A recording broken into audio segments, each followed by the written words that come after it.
Merry Christmas in July, everyone. This is a Christmas episode for July. It was definitely intended for July and definitely not forgotten about for 2 years. Definitely intended for July. So enjoy. Content warning. On this podcast, we discuss sensitive issues, including, but not limited to, swearing, tasteless jokes, situations of a sexual nature, and drug use. This podcast is not intended for children.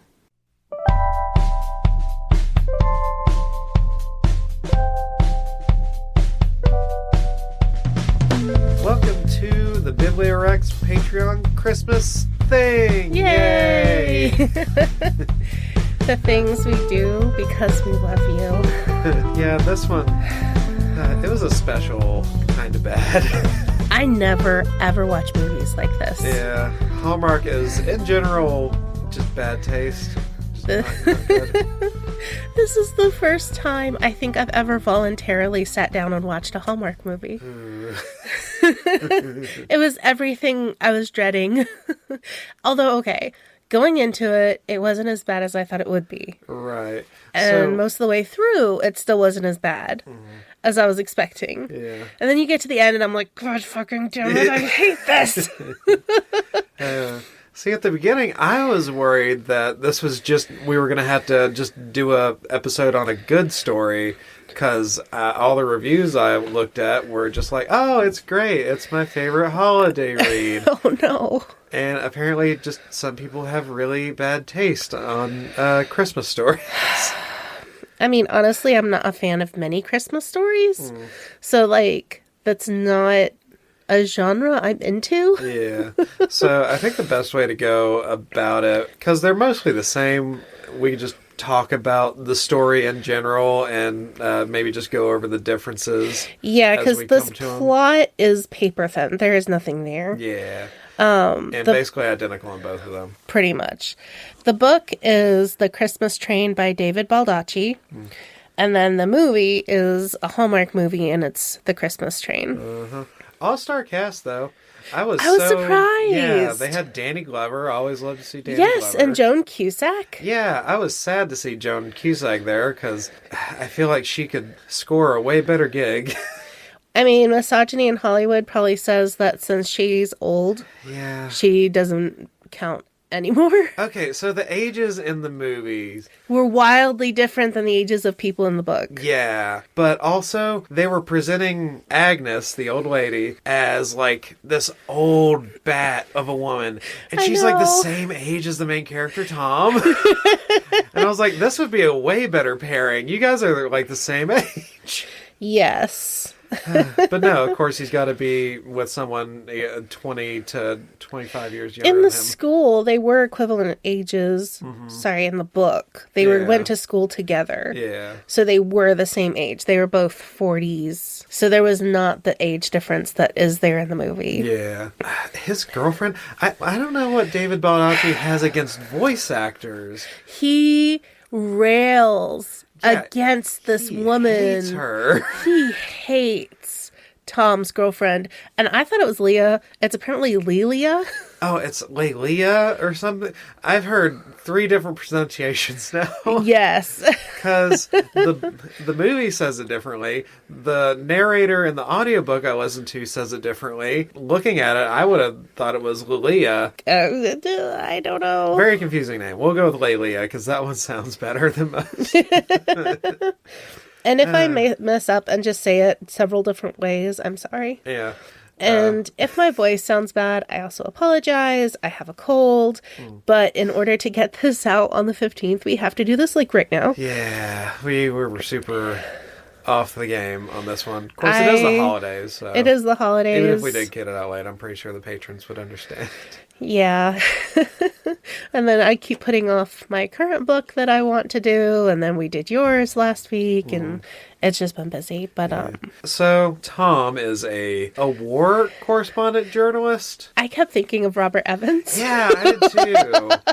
No, and after I kept getting to know him, I was like, this is super not Robert No, Evans. this is not Robert Evans. Yes, he was a war correspondent in the 90s in the Gulf War. Because I think the story takes place in like 2005-ish. It was written in 2002. Okay. So early aughts. Okay. That makes sense. Because I was trying to gauge right about where it was, because in the book it mentions blackberries. Well, I don't know if 9/11 had happened when he wrote this book, because he goes on and on about airport security, but he doesn't mention the Twin Towers or the reasons for airport security or the war stuff around that. Yeah. Well, I mean, he might have just wanted to not bring up 9/11 in his Christmas story. I don't know. He brought up some other weird stuff. Yeah. And this book was weirdly Christian. Oh, of course. I mean, it's a Hallmark. The movie was not, though. Not to the same degree. Well, they kept blaming God for stuff that was just the director in the end. Yeah. Like, oh, it's clearly God or destiny or something, and it was just that weird, crazy director just Max. contriving everything. Let's just do a quick run over of the plot. Yeah. And they're basically the same in the book and the movie. Tom is no longer a war correspondent. He's a journalist for women's magazines, which is shown as like debasing and beneath him. Yeah, because he's doing like fluff pieces instead of His and hers closets, and he just doesn't know if this is the direction for his life. He is having a midlife crisis. is having a midlife crisis. He's going out west on the train to see his girlfriend Lelia because he got kicked off of an air. He had a fight with a TSA agent, and they banned him from flying for 2 years. Yeah. But did he tell anyone? No. Right. He didn't tell Lelia. He's not admitting that's why he has to take the train. Yeah. And he goes and sees her twice a year to have sex, have fun, and then go home. Right. Because he doesn't love her. He just wants to have a fling. She's convenient. She's convenient, and they both seem to be fine with it. And he doesn't hang around with her long enough to realize how much he doesn't like her. Also, it sounds like she's the one who has money, and he's the Yeah. one who does not. Right. So he comes out, and he gets to do all the fun Hollywood things. She spends all the money on all the stuff, and then when she annoys him, he just leaves. So he's getting on the train, and then we cut to Max and Eleanor. Max in the movie is played by Danny Glover, who is still so charming and so just amazing. Yeah, Danny Glover's always good. I'll never not think of him as Murtaugh in Lethal Weapon. That was what Jay was like, oh yeah, Lethal Weapon, we need to watch that. And I was like, I was just like, oh, he's such a sweet grandpa, because I don't know if I ever saw Lethal Weapon. Now, I do want to say about the book, though, something that I feel like the book does way better than the movie, as just kind of like a charming carousel of characters you get to enjoy. Yes. I Well, really liked that. I felt like we were in Tom's head way too much in the book. Yeah, I didn't enjoy that. I hated that part. But as he was going and being introduced to people on the train, and you got to see little We bits got of their to see- life and what yes. they're like. Yes, that that's was great. true. I love that characterization. We met a lot more characters. There was a lot more variety. There were too many characters, honestly. In some ways, yeah. Yeah. So They're boarding the train. Yeah, And those are like basically the main characters. he meets the director, meets this nosy woman, Agnes.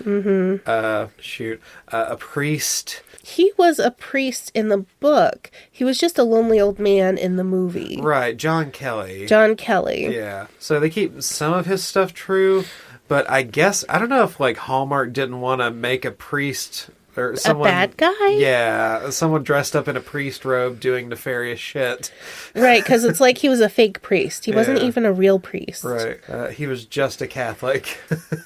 And let's see, who else was important? Instead of having the black lady as the train conductor, basically, Yeah, they just it was whitewashed just her. a white lady Yeah. who was pretty boring. Roxanne, Yeah, I it think was she was. Roxanne. In the book, she In was the book, she was great. pretty cool. cool. She was honestly, like, the best character. Large and in charge, that whole thing. She was good. And she was in charge of the boys' choir, which was for African-American boys who were, like, I don't know if it was needy. necessarily just African-American boys. I It think it was was. like It was inner-city kids. I'm pretty sure it said it was an African-American boys' choir. Oh, okay. Yeah, that part I really liked because it approached, a sort of commentary on that whole situation, which the movie just totally ignored. Yeah. There's a couple boys who sing in a train station at one point, and that's it. That's the only reference to any of that. Yeah. Oh, there's the bartender. Oh, they cut out the cook because he was a black guy originally, and he was like super cool, and he looked like Elvis. No, that's the bartender. Is that the bartender? Oh, okay, I thought he was a cook. See, No. I was imagining him as LL Cool J from Deep Blue Sea, so I thought he was a cook. No, he was a Elvis fan who was black, and it was almost fetishizing him in the book. Yeah. It was kind of weird. Yeah, a little bit. And I still like him better than the annoying bartender Asian bartender that they replaced him with. Oh, really? Yeah. I thought he was sweet. I don't know. Something just didn't jive right with me. Like, I can't put my finger on it, but I think it was just he was a bad actor. It could, well, I mean. Yeah, it was a Hallmark movie, so none of them were fantastic. No. Danny Glover was the best actor, and he also didn't have that much to do. Yeah, he was just kind of just being a guy. Like, he was kind of just acting like everybody's granddad. Basically, yes. Which, that was at his this point, role. he kind of just is.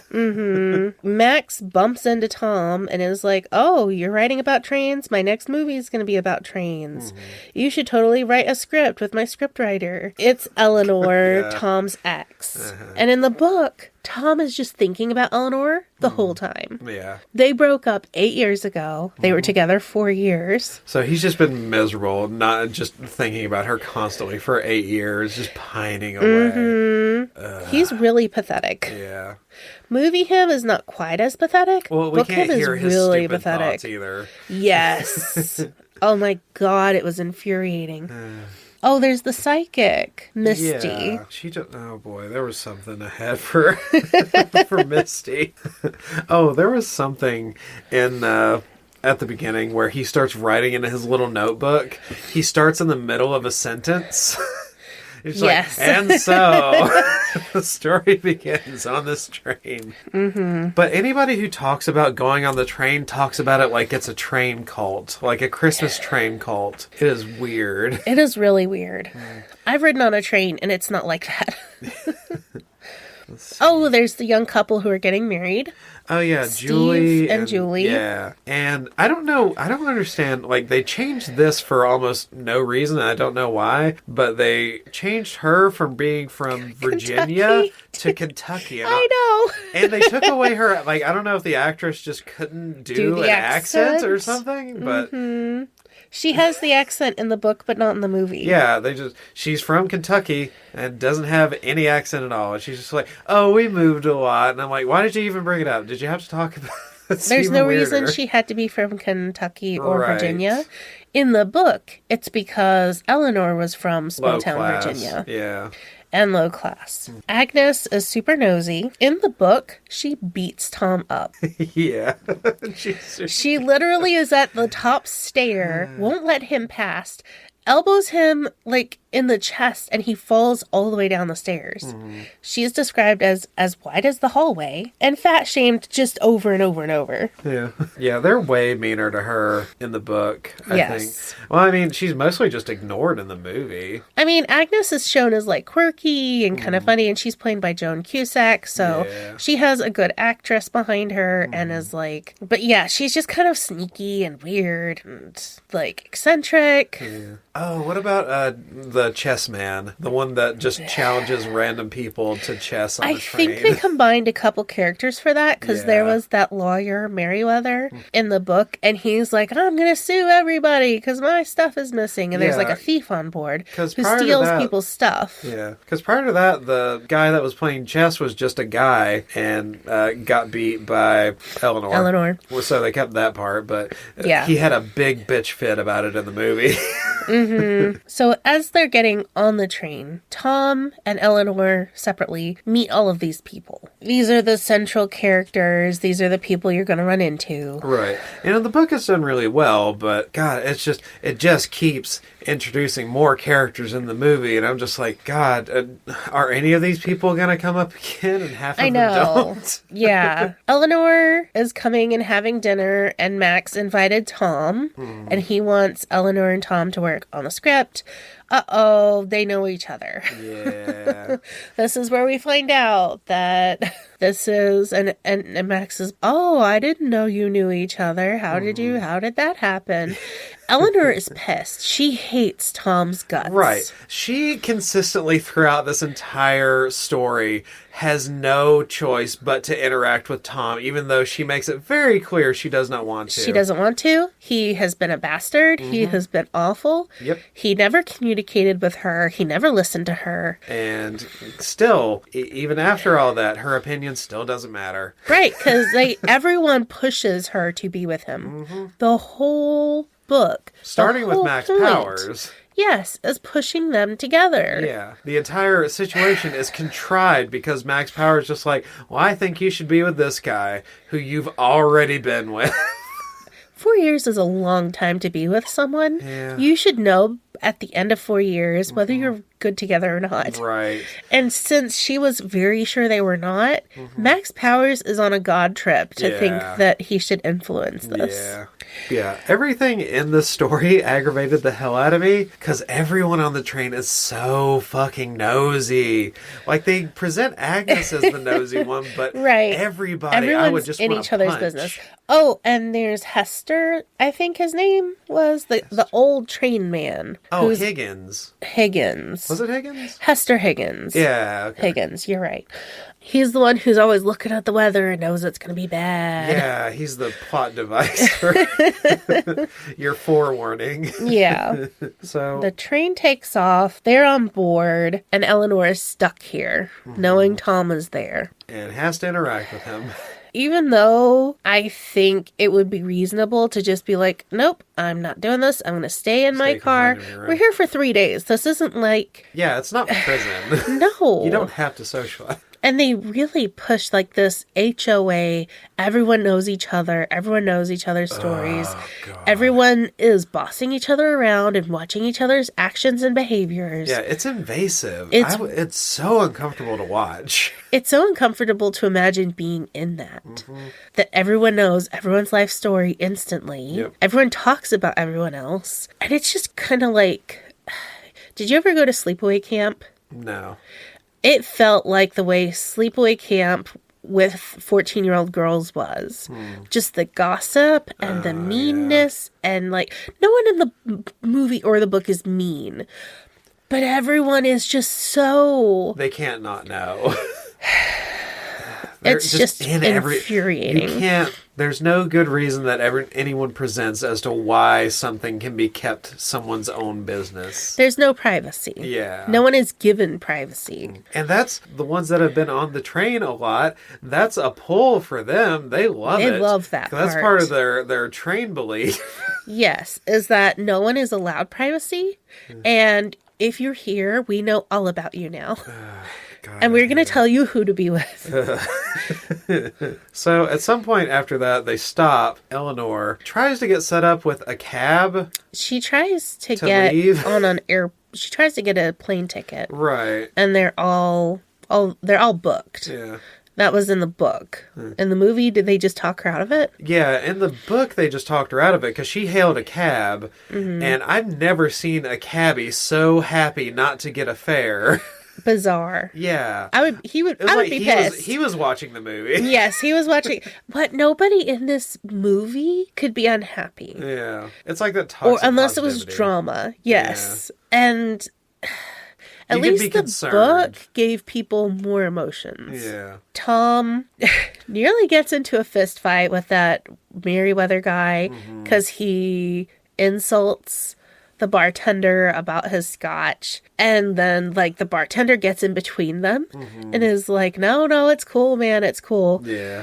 And it's like that was a good scene because God, the dialogue in the movie is so fucking bad. It's so boring. Yeah. Everything is so boring. It's boring, and it doesn't fit. Everything just feels rammed together. They had to make everything happen very quickly. Is it around that time that Leia comes back in? She comes after...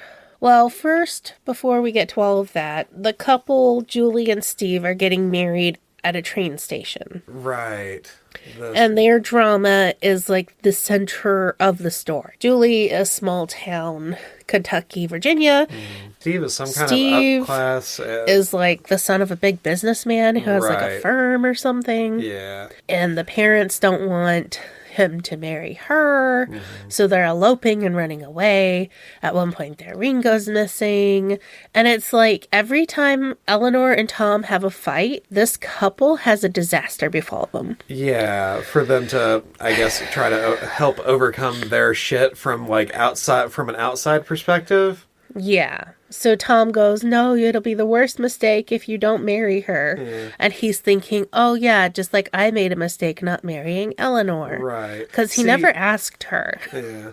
See, that, to me, like if I saw a young couple and they were already, like, weren't even married, already fighting like this and, like, getting ready to end their elope. Yes, I would say absolutely. Drop of a hat, I'd be like, yeah, probably. Break it off. That's probably the best idea. Because you know what? You can come back and marry later. Yeah. You can't really undo this that easy. Divorce is a huge, messy process. Maybe just think about it. Take a little time. Also, my suggestion for the two main characters, because they get back together and they're just like, oh, well, I guess it's time to get married. I guess there was no gap in our... No real gap. Bizarre. Even though one of them had been married and divorced, they had been separated by 8 years. Yep. She had gone and become a script doctor in Hollywood. He had gone and worked in these magazines. I mean, he lived on the East Coast and she lived on the West Coast. 8 years is a long time. Yes. For people to change. And she even said during the relationship, she changed and he didn't. He was like, oh, always chasing the next story, putting himself in danger, not caring if he was, like, about to be killed. He had gotten kidnapped. He got held hostage.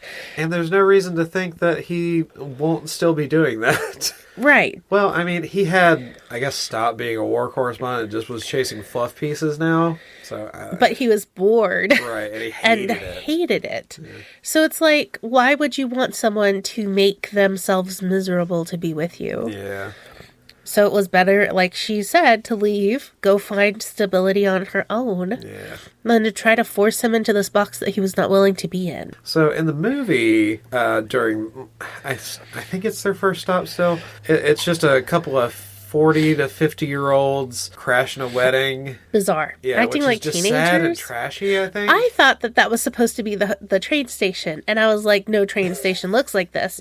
And then they were like, some guy came up and asked, what's your names? And they ran away. They just took a drink of their champagne, handed it to him, and then fled.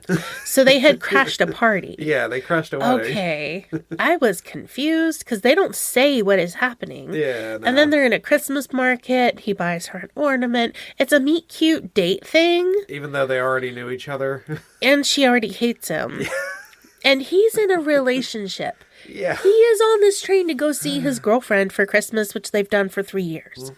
He's been in a 3-year relationship. There was 5 years between Even though Eleanor he hates her too. and Lilia, and now he's just instantly wanting her and trying to win her back. This is when Lilia shows up. Yeah. Is at this place, wherever this station is. Lilia shows up. Okay, I'm riding the train with you. It's so cringy and weird. It felt so forced. It was so forced. Like, even in the book, where you couldn't tell the bad acting, it felt forced. And I was like, there's no reason for any of this. Why would she do this? She knows he's coming. Like, at first I thought, like, maybe she's just using Tom to get to Max, because... That's what it seemed like. I was trying to go back and remember if he had mentioned Max Powers in the phone call that he had with her. Right, I don't think so. Yeah. I don't think she knew. I don't think she was supposed to know, from her perspective, that Max was there. And then when she got there, she was like, oh, it was Max Powers. I know. Basically, her entire focus becomes on Max, give me your next spot in a movie. But also, Tom, marry me for no reason. Yeah, she shows up and is like moving into his cabin. Even though they've never talked about it before. No. They've never discussed having kids. And she says, I want to marry you and have 8 babies. Yeah. And he's like, wait, what the fuck? This doesn't like ring like a bell to him at all. He Right. just thinks women be crazy. And it's just like, yeah, clearly so she wants to weird. marry. Well, and he's like, why is she doing this? This is not her. Yeah. This isn't the relationship we've had. He's confused.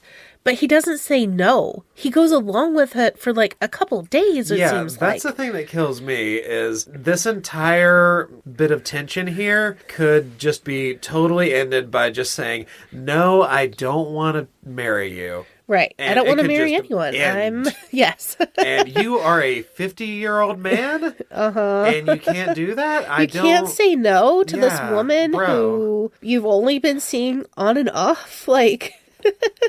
Who's younger than you? I think a fair bit. I don't know. How old was she presented in the book? Because she looks at least 20 years younger in the movie. I think she was supposed to be like early 40s. Like kind of past her prime in Hollywood, but good for voice acting. Right. Oh, did you notice? Voice actors. God, he hates voice actors. Did you notice that Cristobal was erased from the movie? Cristobal. Oh, right. The assistant. The assistant to Max's Max Powers. actual assistant. Well, yeah, that got turned into Eleanor's job again. I guess, but also like Lelia goes and like sleeps with Cristobal almost immediately. Right. Yeah, that doesn't sound... It was so weird. She's shown as basically chasing power and good looks. Right. Oh, and the first night when they were almost to Pittsburgh, he's talking on the phone with her, with Lelia, and she's talking to some guy, and he's like, who's there? Huh? What you doing? What's going on in there? Yeah. And she's like, oh, it's my kickboxing masseuse guy, who's Norwegian. And he's like, oh, put him on. I want to book an appointment. And he tells this Norwegian masseuse guy that she has hepatitis Z. And the medicine gives you impotence and baldness. Yeah. And so he heals hepatitis and he runs away so that she doesn't get her pedicure or her back massage. Right. So he gets to be a jealous dick and he still doesn't like her. And she thinks it's cute. Yeah. Oh, you're so jealous. Ha ha. Yeah. And he's like, oh, just... you take a Tylenol and get a heating pad like the rest of us. Yeah. Like, she feels like she's better than them, better than him, and he hates that about her. Yeah. But then he's willing to go spend time using her money, staying at her place. She doesn't ever come to the East Coast to his place. Yeah. So anyway. He's just a jerk. Yeah. He eventually tells her that he doesn't want to marry her after a lot of drama, stupidity. Awkward, dramatic stupidity. Yes. A lot of that. And clearly the right thing to do would just be to say, I don't want to marry you, Eleanor, I want to be with you. And that would have solved the whole fucking thing. There would have been no tension. We could have ended the movie early and went to bed. But you know what? If anyone had listened to Eleanor say no, the movie would have been over like the first day. That would have been preferred. Yeah. I wish anyone would have listened to Eleanor. She's a smart, capable woman who is single and is fine. Everyone is just, no, you can't be that way. Yeah. No, you have to follow your heart, even though, because we clearly know your heart better than you do, you miserable old spinster. Gosh. Oh, in the movie, I wrote, Tom is knockoff George Clooney. Yeah. Okay. I thought he was more knockoff Mel Gibson. I didn't get adventure bro type, though. Yeah, like a boring Mel Gibson. Like Mel Gibson's older brother that didn't really do anything. He just became an accountant. it, but still looks like Mel Gibson. That's the thing that I didn't get, was this guy was supposed to have been a war correspondent, and he's so milquetoast and boring. Yeah. The only thing he got from it in the book was, like, maybe some PTSD and anger issues. Yeah. But in the movie, it has no impact on anything. Yeah. Also in the book, he's vaguely related to Mark Twain. And that makes him special, and they have to talk about it a dozen times. I like what they did in the movie there. They just mentioned Mark Twain once and left it at that. And moved on. Yep. I personally don't really care that much for Mark Twain. He was good at literature, and I think he had some real bad opinions past that. Well, and it's like people who are like C.S. Lewis as their personality, or who only read Sherlock Holmes and watch Sherlock Holmes movies. Like, it's good to have a broad taste and to know your classics and read them, and then you kind of have to move on and do other things too. Yeah. And this guy was just, I have to do what Mark Twain didn't do, is write the next great American novel while on the train to the West Coast. Can I hold up my promise to my dad to be the next Mark Twain? And it's like, bro, you're on a train because you, like, threw a Got fit. kicked off. He was racially profiled at the airport, and it was a mistake, and he broke the guy's magnetic wand and, like, got into a fist fight. They only gave him a slap on the wrist. He only had to go to anger management classes. Right. When he was violent in an airport. Wasn't it? Or, no, the judge had sympathized. also gone through with, TSA. It was just so bizarre. Like, the whole book, Tom is okay boomer. And I realized he was written by a boomer who was in his 40s in 2000. Yeah. So he would have been born in the 60s, and he's an absolute boomer. Their attitudes like this guy haven't changed. Yeah. They were this bad then, and they're that bad now. Yeah, they're just older now. He even does that about, like, these satellite men, these weather people and their fancy satellites still don't know as much. Don't know how to work weather. Still don't know the weather, like this old railroad guy who can see the clouds and know what's going to happen. Yeah, the same thing the fucking meteorologists do. The only thing I did like was they gave the story of the old railman. We could reduce pollution and improve the economy in the U.S. if we had a lot more trains. Right, because you could be in your 40s and 50s and still understand that global warming is a thing instead of making that a larger issue. Maybe it was less political in 2001? I think it was. Yeah, and so it wasn't tied in with fucking everything else, like everything else is and with Al politics. Gore's political, or his climate change thing hadn't come out yet. So it hadn't become Democrats believe in climate change and Republicans don't. It hadn't become like this political thing quite then, I don't guess. But of course they cut that out of the movie because it was made in 2017. So. Yes. The Mark Twain thing reminded me of something. He said something about Mark Twain. He was talking about them using the bathroom. That didn't sound right to me. He said if Mark Twain needed to use the bathroom, he could have just jumped off. He could have jumped off of the took a dump behind a carriage cactus. and pooped behind a cactus. Yeah. And I was like, that is not better than your tiny bathroom on a train. Not better, number one, and also not true. Because I looked it up, and they've had toilets in trains since 1828. Really? Yep. Because, okay, I'm imagining it wasn't like a proper toilet with like a tank to catch it. I imagine it was a room with a hole in the floor. Probably. Yes, probably. Well, I think the idea was that Mark Twain was on the stagecoaches. Yeah. Going out west. Oh, is that what it was? I think so. Okay. I thought Mark Twain was also on a train. Well, he was for part of it. It was kind of confusing how that part was said. I don't care that much about it. I don't either. And it was just to say, hey, look, I'm related to this I'm related to this vaguely famous person. I'm special because of that. Yeah. And it's like, no, famous people have tons of people related to them. That doesn't make them special. Yeah. Drama, reconcile drama, and then, they do the wedding, and that's nice, I guess. It was a fake wedding. I don't give a shit about it. The big difference was that Tom gave his personal rings that he'd been carrying to Steve. And that didn't happen in the book. There's Yeah, also I guess this thief on board who is just stealing people's shit. Right, it's John Kelly. Because in the book, John Kelly is the priest, but in the movie, he's just a guy. Honestly, John Kelly in the movie gave me pretty severe pedophile energy, and him being a Catholic, that makes sense. Because in the movie, he was like playing with the kids, I felt like he was like a dementia patient in the movie. Like, he would just sit and stare at the book without turning the page for like One hours. One of my notes earlier was, oh no, John Kelly can't read. Yeah, so we get to the point of Tom talks Steve into marrying Julie. Tom gives rings to them to get married. Julie asks Eleanor to be her maid of honor, and Steve asks Tom to be his best man. And then in the movie, Max marries them. Yeah, instead of... In the book, they just have a preacher with them. Yeah.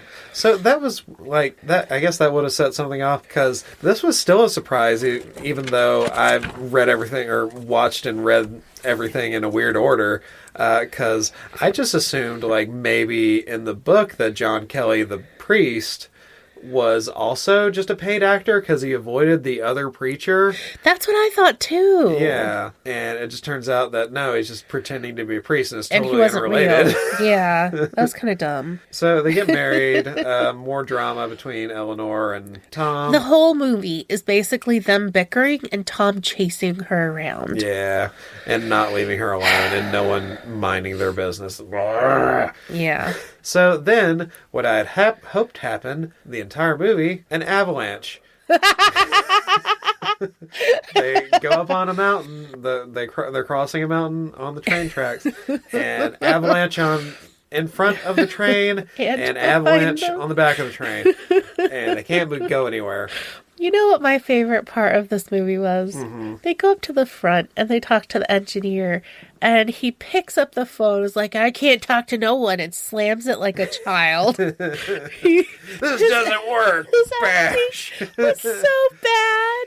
But it made me feel like the way I felt about the rest of the movie. Oh, boy. So in the book, it's better. It was explained a lot more plausibly, yes. And it seems a lot more dire. Yes. But in the movie, they're just like, oh, they'll find us in a day or two. Well, and also, they don't know where we are. Right. Well, in the movie, because that's why they go and find this ranch or whatever, so they can call someone. Right. In the movie, or in the book, they're like, no, everyone knows where they are because everyone knows where the train is. Right. It's on a very tight schedule, and they know where it's supposed to be. Right. But there was something about it in the movie. It didn't seem all that dire. Right. And it seemed like they really didn't need to go freeze. They did not need to leave at all. And even when they took... like, she just pulled her hat off and her gloves off, or her goggles off, and they were just talking. In the book, at least, it's a blizzard. They're going to freeze to death. Yeah. And then there's another avalanche. So they have to get out of the train, and there's a ravine. There is somewhat kind of stakes. I guess. And then they ski to go find this ranch in this blizzard. Why? Because it didn't matter. It doesn't matter. Okay, the book did it a little better because they found the ranch, and then like they had like a horde of people on horses and carriages bringing them supplies food and supplies and diesel and stuff like that. But in the book, it was just Tom and Eleanor with one guy in a carriage. Oh, in the movie, yeah. In the movie. It's a single wagon. Like, oh, we're saved. There's a man with a horse. And a wagon, and nothing else. Everyone's so excited, and it's just nothing. I don't know why they needed to leave the train at all. No, like, that still didn't solve anything. They still had to wait for them to get dug out. Yeah, and in the book... the wagons show up with food and supplies. Yeah, to get them but the helicopters show up hours later. Yeah. And so they're blasting and clearing the train anyway. So there never were any stakes, huh? No, there's no stakes. The whole thing. The whole thing. And then, I guess, is it in the woods or when they get back that Tom proposes? Yeah, it's in the woods. Yeah. And she says yes, because he's worn her down and he's pathetic, and she can just divorce him and take his money later. Oh, and at the very end, there's snow in LA. And I said, snow in LA seems like a disaster, not magic. So it's tying up some loose ends. John Kelly, you find out He was that the his thief. wife died. Yes. And that was the only reason he ever stopped stealing stuff. He stopped thieving when he got married to her 40 years ago. And then she died and he started again. Yes. Because They're that's just like- that's how kleptomaniacs are. But they added an extra wrinkle in the movie. John Kelly is now going to teach care for or teach after school the inner city kids, and I was like, oh no, that's bad. No, I knew he was a pedophile. I called it so early. The whole, we're not going to turn him in because he's a harmless old man was so stupid. Yeah, like why bring it up? And that's the other thing we missed is that Agnes is a trained marshal. Yeah. She's nosy in everyone's business and snooping in their cabins because she's the marshal. Yeah. And like, I guess it's so obviously stupid that no one would expect it. Right. So I guess that's kind of neat. I don't know. But also, as a marshal, she should know better than knocking a man downstairs. Right. Yeah. And violently punching him multiple times. Yeah. That was bizarre. That doesn't seem right. No. Oh, wait. And there was the time that Merriweather was like, I'm going to sue everyone because of the stuff getting stolen. Yeah. And they are walking through the dining car and there's a boa constrictor under a table. Right. Just randomly. So what do? Tom was like, oh, we're going to use this snake to prank the lawyer who's a bitch by putting it in his room and turning on the light. And then when he runs away in his then we're gonna underwear, take the snake back and gaslight him. We're going to take the snake away, gaslight him, and also threaten to blackmail him with running away or running around naked and being a peeping Tom. And they said he was in like men's bikini underwear or something. It was like supposed to be like a Speedo, and it was supposed to be like effeminate and gross. Like, it was really, really disturbing how in the book. Yeah. Oh, we don't like this. Women's? It said it was like a bikini, like, yeah. Like, it wasn't manly briefs or something. It was like... I don't remember that. Let me see if I can find it. I was listening to the book at like 1.7 times speed, so I might have missed it. I love how in the book, Misty is upset because they're going into the They're going through a pass. Ratton's Pass, I guess. And the elevation is 6,666 feet. Oh my God. And Misty looks stricken. Did you say 6666? But that's not even That's the an same. extra That's a six, and totally it's so different unlucky. number. It just has a bunch of sixes in She says it. it's even worse than 666. So is And he's like, is 66 this train a does third this as bad? twice a day.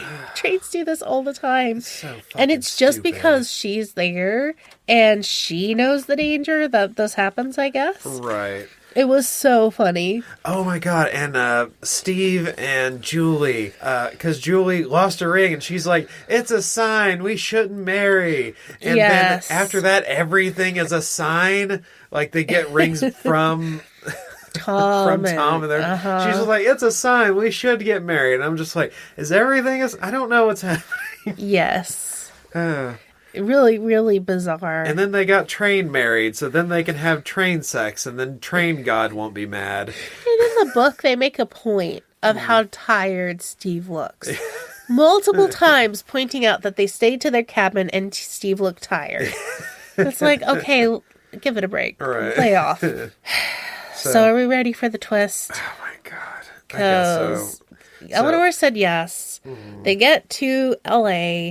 There's snow.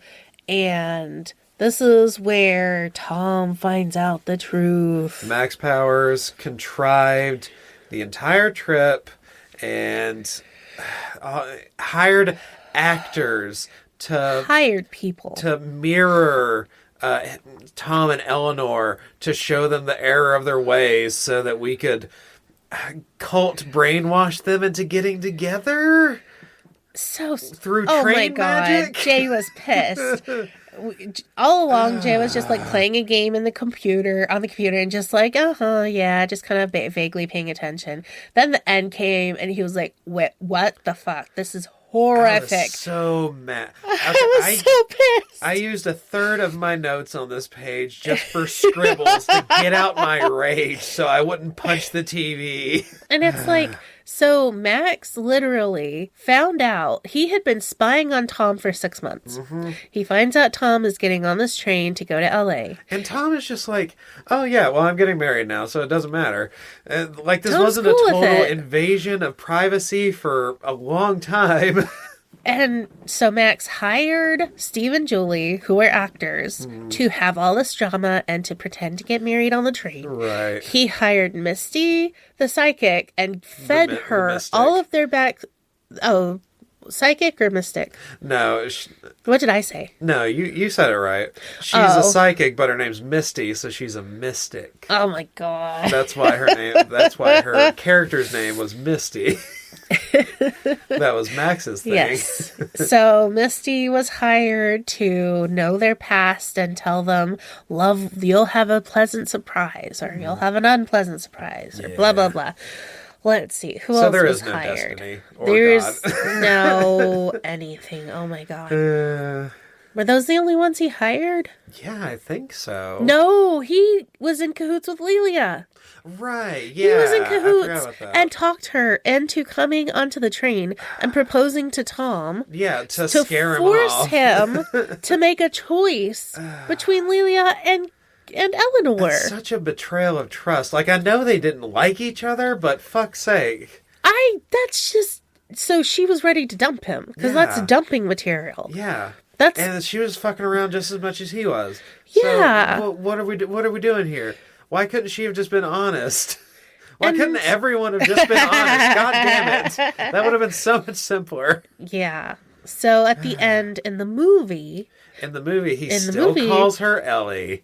Mm-hmm. And I'm just like, you guys should not get married. At least in the book, he does start calling her Eleanor. Yes, I will give book Tom that. Even though he was such a jerk. He's such a piece of shit. He is just such an asshole. But, okay, here was the big part. The big difference that made me just rage. Mm-hmm. In the movie, Tom and Eleanor finding all this out, Max is like, you're the daughter I never had. I just want what's best for you, blah, blah, blah. And they're like, oh, it's fine. We're in love with each other. It's fine. In the book, Eleanor doesn't know. Oh, God. I didn't realize that. Tom knows. Tom knows and goes to the car and he lies to her. Oh, my God. She never finds out in the book. It's worse. Because her opinion doesn't matter. And she would feel so betrayed by Max, who she cares and looks up to. Horrific. I didn't realize. Horrific. It made me pissed. Awful. Okay, my last note is about the movie. The radio man that just does like it's Christmas magic here. And but it's after Christmas. Because Christmas was like 2 days before on the train. They had Christmas when they were stuck. Yeah. So he's still talking about the Christmas magic 2 days after Christmas? That was weird, right? It's like they think Christmas lasts for 72 hours. Right. It lasts until the couple kisses, goddammit. It's not over till the fat lady sings. So Lily had a really big note just at the very start of the movie. And I blame her. She found this fucking book. Yeah. This book was brought to you by Lily. I hate you, Lily. So just the opening font that just said the Christmas train. She was like, I hate that. Did she watch the movie with you? Yeah, she did. Oh my God. What did she think at the end? She thought it was fucking stupid. Yes. We both were just like, oh, what? This was stupid. This is the worst. And then we were just like, I'm going to watch a Joan Cusack movie that doesn't make me sad. It made me want to watch Cheap in the Big Wide World, which is like a little kid's cartoon, and Joan voices like, I think a couple of the characters. I can't remember. Okay. Jay was so upset at the diesel train running out of diesel in 5 hours. He looked it up and said diesels can run like generators for like 70 days. But you didn't consider plot. But in the book, they bring on another diesel and extra fuel. Yeah, because Higgins suggests it. Yes. They do that. No, they do that in the movie, too. So it's like, literally, if you knew anything, right, the power would stay on. There's no reason for the power on the train to go out. Yeah, they run out of food. They might run low on water. Right. But if they're sitting there for 3 days, it's just, everyone's going to be hungry. And but it's going to stay warm. I think the part of the worry in the book was that the cabins would get cold and then all of the water pipes would bust. And a lot of just the regular infrastructure stuff would be ruined or something. Right, but if the diesel engines are still running, all the electricity is still running. Right. Like, he said that there was this place in, like, Alaska or Russia or somewhere where they literally, the town got snowed in and they took a diesel off of the track, pulled it to the center of the town and used it as a generator for, like, a building for, like, weeks and weeks until they were able to clear the snow from the town. Oh, that's cool. Yeah, like, it is a humongous generator that can run forever and, like, it's, like, super efficient. That part pissed him off. He was really annoyed. Yeah. And in the book, they at least give it a little bit more stakes of there's a ravine. If there's another avalanche, it'll push the train off the tracks. Yeah. We have to get out of the train. We have to be cold. But they didn't have get people out in the cold money. In the Hallmark. They didn't have skiing money in the movie. Even though even in the movie, they still made a big deal about it that he had his skis and stuff. Yes. But we never see, like, No, you they see put on him carrying the skis at the beginning put of on the movie, and you never see snowshoes. them again. No, they could not afford skiing and the insurance to have stunt doubles or actors skiing. Oh, boy. They didn't even have blizzard money in the movie. They had light dusting of snow money at that. Jay was pissed because he was like, it wasn't even that much snow. They could just look out the windows and see everything. Yeah. And they horseshoe to a ranch in like 3 hours or something. And then those people come on a horse and carriage. It's not even a sleigh. Yeah. It's a wagon with wheels. Someone could have just driven up there. Yeah. Like, this was not the catastrophe they tried to make it out to be. Right. But John Kelly felt bad, so he returned everybody's stuff at the tree. And what he didn't return, he paid for, I guess? In the book, he gave people money? Yeah. I didn't get it. I think in the movie, he just gave everything back or something. Hey, does wood get stronger with age? Depends on who. So that was one thing I was really confused about. And I don't do woodworking. That's not been a thing I do. So I don't know a lot about, like, wood. But they said, Tom is talking to Eleanor, I think, or Eleanor's talking to Tom. What if feelings have changed over time? What if you're not the same person you once were? Valid questions. She understands people change. Yep. He says, Eleanor, love is like a good piece of wood. It just gets stronger and stronger as the years go by. Yeah, that's not how wood works. Oh, that wasn't Tom talking to her. That was some other lady trying to get her to get married to Tom. Oh, Somebody probably else. Roxanne. Probably. Because Roxanne was super invested in them getting together for some reason. Yeah. But I was like, doesn't wood eventually, like, dry rot? I mean, I guess if you kept it in perfect conditions.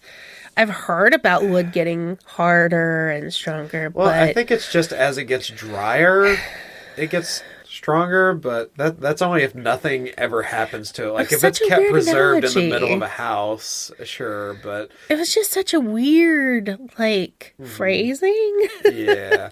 There were a couple of those. I can't remember any of them in the book, but... Oh, God. And just the casual misogyny and fat shaming. There was a woman who worked for a wellness company, and she was slathering butter on her roll, and she was, like, as fat as the roll. Yeah. And then these two people were talking about their girls who were like turning into teenagers. And they're like, girls are different. Oh, God. Yeah. I forgot about that. And just the commenting on women's bodies, women's shapes. Tom was constantly having lustful thoughts about, and so much of the book was from some movie with Cary Grant and Eva something. Some fucking romance or some shit. And it was like he was expecting this train ride to be exactly as this 1950s or 40s movie. And then he was so disappointed because he's so big, he can't fit in this teeny tiny bathroom. And he's so tall, he can't fit in this bunk bed or whatever. He's man-sized, I guess. I guess, just weird. He's the everyman. He's the American everyman. Every bitchy man? Yeah, every bitchy man. I swear, he was whiny and pathetic. And at least in the movie, he was affable, he was handsome, he was generally kind. Yeah. He irritated me and Eleanor a lot, but he was actually fairly nice. But yeah, like he didn't Tom just was openly... an asshole and a jerk. He didn't just openly treat Agnes like shit in the movie. Right. He was weirded out by her and tried to avoid her. Yeah. But in the book, he's like just rude. And he like kind of hits on her to curry her favor or something. Right. And that just felt weird. Yeah. He also goes and snoops in people's rooms, digs through their stuff. He dug through Agnes's bags. But fucking everybody is snooping in this movie. And like it said, you can't lock the doors from the outside on the cabins. I didn't look up if that's true, but that seems bizarre to me that you couldn't lock up your room when you leave a train cabin. Yeah. I don't know if it's real because Well, I I haven't guess- ridden in a I don't know, sleeper car. It could be a safety thing. Yeah, like someone else can't come by and like lock you in your thing. But it seemed like if you just had a key and a doorknob and you could lock it from the outside, that would be one thing. It's a lot of added infrastructure. Well, because like even when I went on a cruise, we could lock our cabins on the cruise ship. Yeah. Each room had a key that was like shaped to that specific door. So weird. Yeah, I don't know. Ugh. It really romanticized train travel and trying to be super trains are social. great. Trains are fun and way more comfortable than airplanes, or buses by a lot. But like the fetishizing and just the weird romanticism around train travel was just really strange to me. I think it was more fetishizing like the 50s in general, like the 50s and 60s. Because that was what all of his thinking was Right. back in the good old days and back when and So what would you rate this book and movie? If you could trim off the final 5 minutes of the movie, It would be a C. it would be a B. Because without Max having been the choreographer of all this mess. So fucking stupid. And it was unneeded. It was unneeded. Like, what was it for? It was completely what unnecessary. did that add? Nothing. It just added me not liking the movie. It was a twist because there was nothing else to twist. But why? There was no point. The movie was over. No need for a twist. You need to add like 10 minutes to just piss me off or something? I don't know. And it makes them look stupid. It makes Tom and Eleanor look easily manipulated and stupid. Which Tom is. He is? God, and then in the book he finds out and she comes over and is like, what were you talking to him about? I was like, oh, nothing. Move on. And it's like, this fucking asshole. I hated Tom. Yeah, so movie, Rory came up and watched part of it with me and I was like, I don't care, it's rated G. Because nothing happens. And then the book, I was like reading it and I was like, can I be done yet? Oh, I'm almost done. Oh my God, can I please be done? Because it was so boring and just irritating. So the book, I mean, there was very few technical problems. Almost no, like, you knew who was talking, everyone was named, it was written, it was edited, it was a real book. But for making me irritated and annoyed, I was a D. See, I'm going to give the book a C because there were some parts I was generally charmed at. Okay. With the characterizations and stuff like that. I didn't like the misogyny or just the way Eleanor was treated in general. So I give it a low C. Okay. I give the movie an F minus. Fuck that movie. Fuck everybody that was in that movie except Joan Cusack and Danny Glover. And then it's more of a pity, like, oh, you got stuck in this movie. Boy. Merry Christmas, everyone. Yeah, Merry Christmas. Oh, my God. See you next year. Merry Christmas to baby Jesus of podcasts. Love you guys. Bye. Bye.